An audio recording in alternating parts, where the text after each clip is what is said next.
আমার শাশুড়ি মা গল্প করেন, ওনারা যখন ছোট ছিলেন তখন একটা ডিম 4 ভাগ করে রান্না করতেন ওনাদের মা কাকিমারা। আর সবার পাতে 1 পিস করেই পড়তো, আর তাই দিয়েই সব ভাত খেয়ে নিতে হতো। আর এখন একজনের পাতেই 4টে ডিম পড়ে, তবুও তাদের পোষায় না। আচ্ছা, আমার মশলাটা কষানো হয়ে গেছে, এবার জল দিয়ে দিলাম। কম আঁচে এটা সিদ্ধ হোক, ততক্ষণ আমি ফাঁকি দেওয়ার কাজটা করে নিই। আমি যখন একটা একটা করে ডিমের মামলেটগুলো ভেজে টুকরো টুকরো করে কেটে নিচ্ছিলাম, তখন আমার শাশুড়ি মায়ের এই পুরনো কথাগুলো খুব মনে পড়ছিল।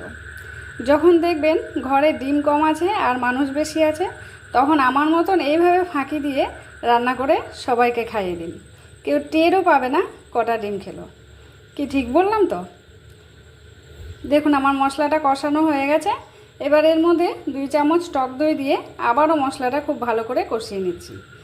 আর তেল ছেড়ে দিলেই উপর থেকে একটু গরম জল দিয়ে দিচ্ছি প্রয়োজন মতন। তারপরে গরম মশলার গুঁড়ো দিয়ে ঝোলটা ভালো করে ফুটিয়ে মামলেটগুলো দিয়ে নামিয়ে নিচ্ছি। আপনাদের সঙ্গে গল্প করতে করতে আমার রান্নাটাও হয়ে গেল।